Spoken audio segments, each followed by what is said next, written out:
जो मुस्कुरा रहा है उसे दर्द ने पाला होगा, जो चल रहा है उसके पाँव में छाला होगा। बिना संघर्ष के इंसान चमक नहीं सकता, जो जलेगा उसी दिए में उजाला होगा।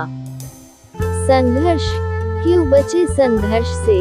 संघर्ष ही तो जीवन की आत्मा है। जितना कठिन संघर्ष होगा उतनी ही शानदार जीत होगी। एक बार एक किसान भगवान से बहुत ही नाराज हो गया। किसान बहुत मेहनती था, बहुत मेहनत से वह खेतों में अनाज उगाता, उसकी देखभाल करता, पर अक्सर उसकी फसल खराब हो जाती। कभी सूखा पड़ जाता, कभी बाढ़ आ जाती, कभी तेज धूप, कभी आंधी, कोई न कोई कारण बन ही जाता कि उसकी फसल खराब हो जाती। एक दिन वह किसान गुस्से में आसमान की ओर देखकर भगवान से कहा, हे ईश्वर, आपको लोग सर्वज्ञता मानते हैं कि आप सब जानते हैं, कहते हैं कि आपके इच्छा के बिना एक भी पत्ता नहीं हिलता, पर मुझे तो लगता है कि आप छोटी सी छोटी बात भी नहीं जानते।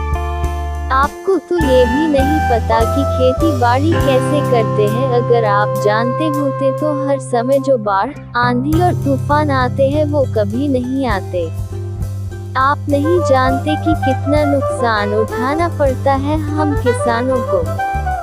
यदि आप मेरे हाथ में ये शक्ति दे दे कि जैसा मैं चाहूँ वैसा मैं मौसम कर दूँ, फिर आप देखना मैं अन्न के भंडार लगा दूंगा।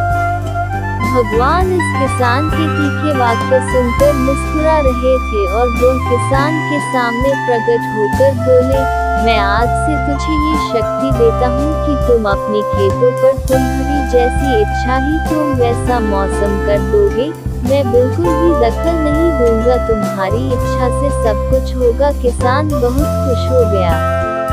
किसान ने गेहूं की फसल अपनी खेतों में बोई।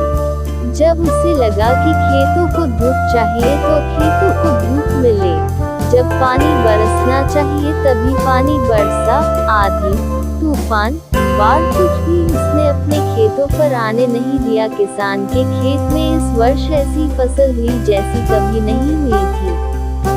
हरी भरी लहलहाती फसल, मन ही मन वो बहुत खुश हो गया और सोचने लगा, अब सबूत के साथ दिखाऊंगा भगवान को कि इसे कहते हैं शक्ति का सही उपयोग। मेरी सफलता देखकर उन्हें अपने नियम जरूर बदलने पड़ेंगे। कुछ दिन गुजरे, फसल कटने को तैयार हो गए।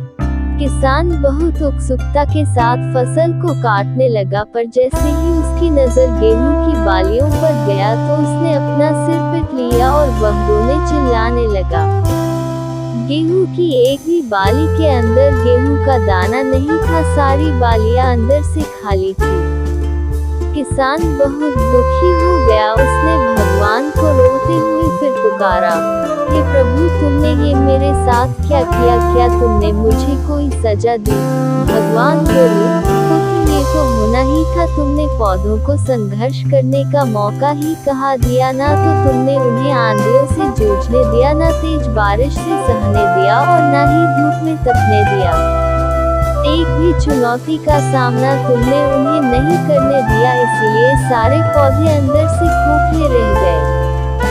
जब आंधी, तूफान, तेज बारिश और धूप पड़ती है तभी ये पौधा अपने अस्तित्व को बचाने के लिए संघर्ष करते हैं, और इसी संघर्ष से एक बल पैदा होता है जिसमें शक्ति होती है, ऊर्जा होती है, और यही ऊर्जा फूलती तेरे गेहूं के दानों की तरह जो नहीं फूटी। तूने उन्हें कठिन परिस्थितियों से गुजरने ही नहीं दिया जहां उनके अस्तित्व का जन्म होता। सारे बालियां इसलिए खाली है, इसमें एक भी गेहूं का दाना इसलिए नहीं है क्योंकि तुमने अपने पौधों को संघर्ष कराया ही नहीं। याद रखिए, स्वर्ण में सवर्णीय आभा तभी आती है जब वह आग में तपने, गलने और हथौड़े से पीटने जैसे संघर्षों से गुजरता है।